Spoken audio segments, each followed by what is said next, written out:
जहाँ तक मुझे लगता है कि most of the students coaching जाते या फिर जाएंगे या फिर जा चुके हैं। और मैंने और मेरे भाई ने भी बहुत ही कच्ची उम्र में कोचिंग क्लासेस जाना चालू कर दिया था, क्योंकि हमसे घर पर पढ़ाई बिल्कुल भी नहीं होती थी। अब ये बात है क्लास 7 की। मैंने और मेरे भाई ने नया नया कोचिंग क्लासेस ज्वाइन किया था, वो भी केवल एक सब्जेक्ट के लिए। अब ये डैश में मैं वो सब्जेक्ट रख रही हूँ, तुम लोग कमेंट करके बताना कि ये फिलिंग द ब्लैंक में कौन सा सब्जेक्ट आएगा। इससे पहले जोन सी हम कोचिंग जाते थे, वहाँ पर मैडम खुद के ही घर में पढ़ाती थी बच्चों को, वो भी सोफा सेट पे बिठाकर बच्चों की कॉपी में, और पढ़ाने से ज्यादा तो वो घर का काम करती थी। बट ये वाली कोचिंग बहुत ही ज्यादा हाई फाई थी। सर ने अपने घर के ऊपर अलग से कमरा बनवा के रखा था बच्चों को पढ़ाने के लिए। अब देखो, वाली कोचिंग क्लासेस में ज्यादा बच्चे आते थे, इसलिए हमको बिठाते थे दरी पर। दरी मतलब चटाई। चटाई का मतलब भी अगर नहीं पता तुमको तो तब तो तुम अमीर हो यार, 50 रुपए ट्रांसफर कर दो मेरे पेटीएम अकाउंट में। Just kidding. चटाई मतलब एक प्लास्टिक की व्हाइट कलर की शीट थी जिसके ऊपर हम बैठते थे। कभी कभार वो कपड़े की भी होती है। तो हम लोग थे पूरे 5 बच्चे, 3 बच्चे 7th क्लास के और 2 बच्चे 6th क्लास के। और ये था हमारा कोचिंग में पहला दिन। और ये बंदा, दिस बॉय, पता नहीं कहाँ से लाया इतना कॉन्फिडेंस, हमें पहले दिन से चिढ़ाने लग गया। तुम लोग हरे भरे स्कूल में हो, बेकार स्कूल है वो तो, और वैसे भी आजकल एमपी बोर्ड में कौन ही पढ़ता है। पहली बार हमारी बेइज्जती हमारे मुंह पे किसी ने कर दी। और उस दिन मैंने अपने भाई को समझाया कि इस बंदे से कभी तू बात मत कर लेना, मुझे तो बड़ा बिगड़ा हुआ लगता है। बट मेरा भाई इतना पगला, उसके भाई से दोस्ती कर बैठा। वैसे तुम्हारा घर किधर है? नहीं नहीं नहीं, मत बता मत बता। अरे हम तो वहाँ रहते हैं। मैंने बोला था ना तुझे मत बता। मैं तो इसलिए पूछ रहा था ताकि गलती से भी ना मेरा उस गली में पैर न पड़ जाए। चलो चलो बच्चों, फटाफट से कॉपी किताब निकाल लो। तुम लोगों को भी एनसीईआरटी की बुक है? हाँ, एक मिनट, सीबीएसई वाले भी एनसीईआरटी की बुक्स में से पढ़ते हैं, तो फिर क्या ही फायदा सीबीएसई में होने का।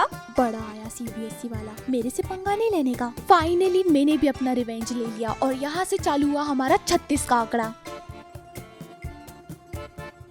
नहाती धोती है कि नहीं? छी, तेरे से बास आ रही है, मुझसे दूर जाके बैठ। तू यहाँ पर आकर बैठा है और तू रोज एक जैसे कपड़े पहन के आता है और मुझे बोल रहा है। वो फुटबॉल खेलता था और रोज अपने क्लब से आता था एक ही जैसे कपड़े पहनकर, ब्लू टी शर्ट और ब्लैक चड्डा।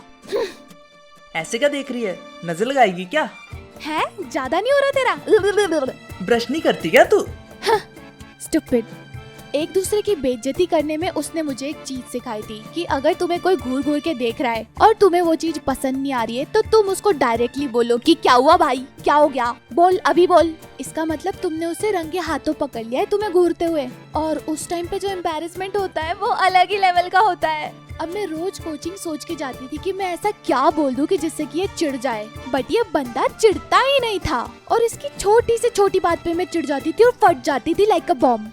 ओए बाहुबली, तूने होमवर्क किया क्या? मेरा नाम बाहुबली नहीं है, उसने मेरा नाम बाहुबली रख के रखा था। और पता नहीं पूरी कोचिंग क्लास के बच्चों को कैसे पता चल गया। वहाँ पर केवल 6-7 के बच्चे नहीं आते थे, सारी क्लासेस के बच्चे आते थे, बट अलग अलग बैच टाइम पर। बट कभी भी मुझे कोई भी मिल रहा तो बाहुबली बाहुबली बोल रहा। अरे तुमको किसने बताया कि मेरा नाम बाहुबली है? लाइक मेरा नाम बाहुबली नहीं है, बट उसने मेरा नाम बाहुबली रखा है, ये तुमको किसने बताया? हे बाहुबली, छुट्टी हो गई तेरी? मेरा नाम बाहुबली नहीं है, और अगर मेरा नाम बाहुबली तो तू कटप्पा और तू चड्डा मास्टर। बोल मत दियो मेरे को कभी बाहुबली। पूरी कोचिंग वालों को पता चल गया था मेरा ये नाम। इवन सर भी मुझे बाहुबली करके बुलाने लगे। हे बाहुबली, आज तुम्हारी कॉपी में सॉल्व करेंगे। सर आप भी? मेरे मम्मी पापा ने मेरा कितना अच्छा नाम रखा है, कृष्णा। ये क्या बाहुबली बाहुबली लगा रखा है? ये नाम जचता है तुम पर। अभी मुझे बहुत ज्यादा गुस्सा आ रहा था और मैंने बहुत सोचा कि इसका ऐसा क्या नाम रखूं कि इसकी पूरी रूह चिढ़ जाए। और इतना सोचने के बाद मेरे दिमाग में एक नाम आया, ब्लू टी शर्ट वाला। उस टाइम पे मेरा दिमाग बहुत ही छोटा था, इससे बुरा नाम मैं नहीं सोच पाई। So I started calling him blue T shirt वाला, बट उसे इससे कुछ भी फर्क नहीं पड़ा। अरे तू एक जैसा कपड़ा रोज पहन के आता है, इससे तो चिढ़ जा।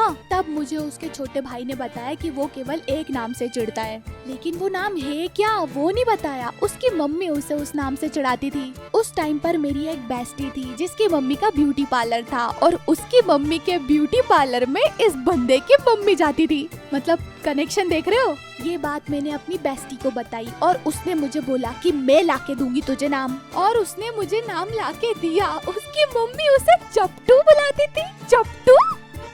ए चप्टू, तूने होमवर्क किया? क्या? इसको किसने बताया? तूने? नहीं मैंने नहीं बताया। ऐसे ही करते करते कुछ टाइम हो गया और हमारी क्लास में कुछ और बच्चे आ गए। उनमें से एक बच्चा था जो बहुत ज्यादा हंसी मजाक करता था, हद से ज्यादा। तब चप्टू मेरे पास आके बोला, इससे बात मत करना, ये अच्छा बच्चा नहीं है। तुझे बड़ा पता है। और थोड़े टाइम बाद उस बच्चे ने गाली वाली देना चालू कर दिया, जिससे हम लोग बहुत ज्यादा इरिटेट हो गए थे। बट फिर हम लोगों ने मिलके उसे कोचिंग से निकलवा दिया। उसके बाद चप्टू और मेरी दोस्ती काफी अच्छी हो गई थी। लाइक हम लोग टांग खिंचाई तो करते थे बट अच्छे दोस्त भी थे। और धीरे धीरे मैं उसे लाइक करने लगी थी, मुझे पता भी नहीं चला। उस टाइम पे क्रश क्या होता है उसका मतलब भी नहीं पता था मुझे। And I got my first crush. फिर जब गर्मियों की छुट्टी लगी तब मुझे रियलाइज हुआ कि मुझे चप्टू की याद आ रही है। क्या इसकी याद क्यों आ रही है मुझे? अब देखो, तुम मानो या ना मानो, बट जब लड़कियां किसी को लाइक करने लगती है ना, वो इस चीज को मानती ही नहीं है कि वो उसे लाइक करने लगी है। ये ना बट जब मैंने नोटिस किया कि मैं उसका क्लास में वेट करती हूँ और वो जब नहीं आता है तब मुझे क्लास में बिल्कुल भी मजा नहीं आता। तब मुझे लगा कि ये तो बड़ी गड़बड़ हो गई। अब आई डोंट नो कि मेरे साथ ही ऐसा है कि सारी लड़कियों के साथ ऐसा ही होता है। अगर मैं किसी को लाइक करती हूँ तो मैं यही चाहूंगी कि सामने वाला मुझे आके बोले। मैं अगर किसी को लाइक कर रही हूँ तो वो क्यों बोलेगा भला? उसको तो पता भी नहीं होगा कि मैं उसे लाइक करती हूँ। बट अंदर ही अंदर मैं इमेजिन करूंगी कि वो मुझे आके बोलेगा और मैं हाँ बोलूंगी। Wow, very nice. मैंने अपने ही इमेजिनेशन में वन साइडेड क्रश को टू साइडेड में कन्वर्ट कर दिया था और मैं उसकी हर एक चीज को नोटिस करने लगी थी, हर एक। ये ले, आज तेरा बर्थडे है ना, हैप्पी बर्थडे। हाँ, ये मेरे लिए? Thank you. इसे मैं हमेशा संभाल के रखूंगी। वैसे है क्या ये? पेन? ओह वाओ, यही तो मुझे चाहिए था। Best birthday gift ever. और फिर एक दिन हम लोग वहाँ से शिफ्ट हो गए, मतलब कि मेरा कोचिंग जाना बंद। बट उसके बावजूद मैं अपनी 9th क्लास से 11th क्लास तक इमेजिनेशन की दुनिया में ही रही। और अगर कोई मुझसे पूछता भी था, I was like, sorry dude, I have a crush on someone. तो दीदी, मुझे तो बस केवल कॉफी चाहिए थे। एक बार बोला ना, समझ में नहीं आता कि मेरा क्रश है। हट। बट फिर एक दिन जब मैं 11th क्लास में थी, हाय, कैसा है? पहचाना मुझे? Coaching classes Baahubali. ओ हाँ, बाहुबली। और कैसी है तू? अरे मस्त, तू बता। और ये कौन है? ये मेरी गर्लफ्रेंड है। हेलो।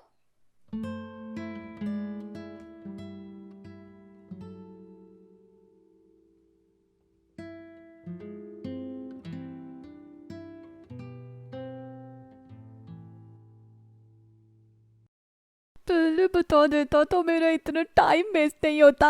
आखिर मैं तेरे लिए कितना लॉयल थी। लॉयल फुद्दू, डम्बपना बोलते हैं इसे, डम्बपना। उसने तुझे बोला था कि वो तुझे लाइक करता है? फोकट में ही बिरयानी पकानी है भेजे में। मुझे उतना ज्यादा रिग्रेट नहीं हुआ था जब मुझे पता चला कि उसकी बंदी है, जबकि तब हुआ जब उसी के स्कूल की एक लड़की ने हमारे स्कूल में 11th क्लास में एडमिशन लिया। और मैंने उससे पूछा, क्या तू चप्टू को जानती है? अब यहाँ पे मैं उसका रियल नाम तो लूंगी नहीं, इसलिए चप्टू से ही काम चला लेते हैं। वो हाँ, जानती हूँ। हमारे सारे सेक्शंस में वो फेमस था। कभी वो अपनी गर्लफ्रेंड की फ्रेंड्स पे लाइन मारता था और कभी दूसरी लड़कियों पर। क्या? सपना टूटा है पर दिल कहीं जलता है, हाँ थोड़ा दर्द हुआ पर चलता है। हट जा यहाँ से, दिमाग खराब मत करे मेरा। तो आज के लिए बस इतना ही। अब मैं मिलती हूँ अगले वीडियो में, तब तक के लिए टाटा बाय बाय।